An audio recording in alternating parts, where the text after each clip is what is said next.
গত 3 মাস আগে এই মেয়েটি আমার কাছে এসে অ্যাবর্শন করিয়েছে, আর তুই আমার ছোট ভাই হয়ে এই মেয়েকে বিয়ে করবি? আমি বেঁচে থাকতে এটা কোনোভাবেই পসিবল না। ভাইয়া কি বলছো সব? তুমি আমার কথা শোনো।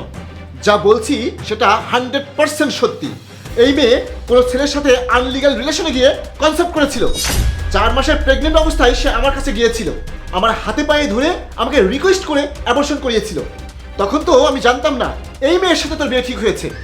আর আগে আমি এই মেয়ের ছবি টবিও দেখিনি, ছবি দেখলে অনেক আগেই এসব মিটমাট হয়ে যেত। এখন এই বিয়ে ক্যান্সেল। দয়া করে আপনারা শান্ত হন। আমার মনে হয় আপনাদের কোথাও বড় সড়ো একটা ভুল হচ্ছে। আমার মেয়ে এমন মেয়ে না, আমার মেয়ে খুব ভালো মেয়ে, লক্ষ্মী মেয়ে। আমি তো তাকে চিনি, আমি তো তার মা। আমার মেয়ে কারোর সাথে সম্পর্কে জড়ায়নি। আপনাদের কোথাও ভুল হচ্ছে। হয়তোবা আপনার চেম্বারে অন্য কেউ গিয়েছিল, অন্য কোনো মেয়ে। হয়তোবা আমার মেয়ের সাথে তার চেহারার মিল আছে। নিজের নষ্টা মেয়ের জন্য হাত পা ধরছেন, লজ্জা করে না আপনার? মা হয়ে নিজের মেয়ের চরিত্রটাও ঠিক রাখতে পারেননি। নিজের মেয়েকে বানিয়েছেন নষ্টা, আর এই নষ্টা মেয়েকে আমার ভাইয়ের গলায় ঝুলিয়ে দিতে চেয়েছিলেন। এজন্যই আমি না করেছিলাম। ছোট লোকদের সাথে কোনো বৈবাহিক সম্পর্ক হতে পারে না। ছোট লোকদের চিন্তা ভাবনাই থাকে ছোট। কিন্তু কে শোনে কার কথা? আমার মা এই মেয়েকেই ঘরে তুলবেন, এই মেয়ে নাকি লক্ষ্মী হবে। এবার এসে দেখুক কেমন অলক্ষ্মী তুলেছে কপালে।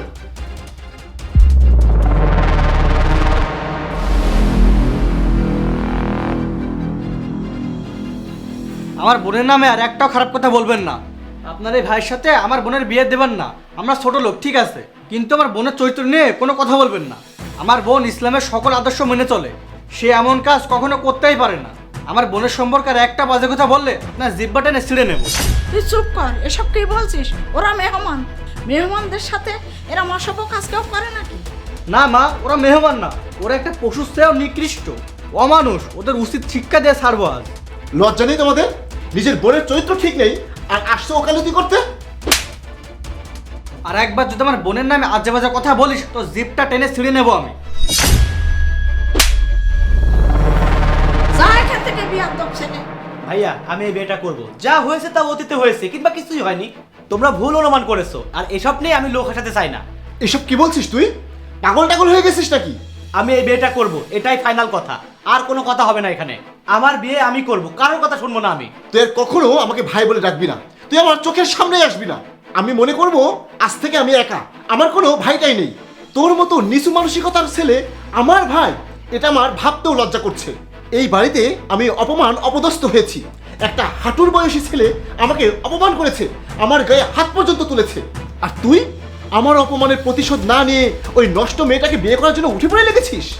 আচ্ছা কর তুই বিয়ে, কিন্তু মনে রাখিস চিরদিনের জন্য তুই তোর ভাইকে হারাচ্ছিস। দাঁড়াও ভাইয়া, যাওয়ার আগে সত্যটা জেনে যাও। সেদিন মিতু নিজের অ্যাবর্শন করার জন্য তোমার কাছে গিয়েছিল না। যার অ্যাবর্শন করানোর জন্য গিয়েছিল সে তোমারই বোন শান্তা। সেদিন মিতু শান্তাকে বাঁচিয়েছিল, নইলে আমরা আমাদের বোনকে সেদিনই হারিয়ে ফেলতাম। শান্তা সুইসাইড করতে চেয়েছিল, আর আমি এসব সবই জানি।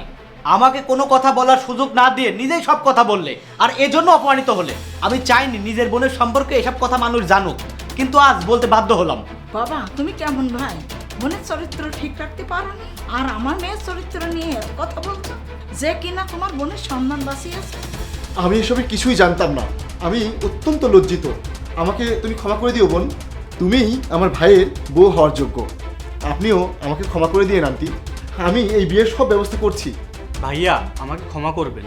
আসলে নিজের আদর্শ বোন সম্পর্কে কোনো খারাপ কথা শুনলে কোনো ভাই ঠিক থাকতে পারবে না, তাই আমিও পারিনি। It's okay.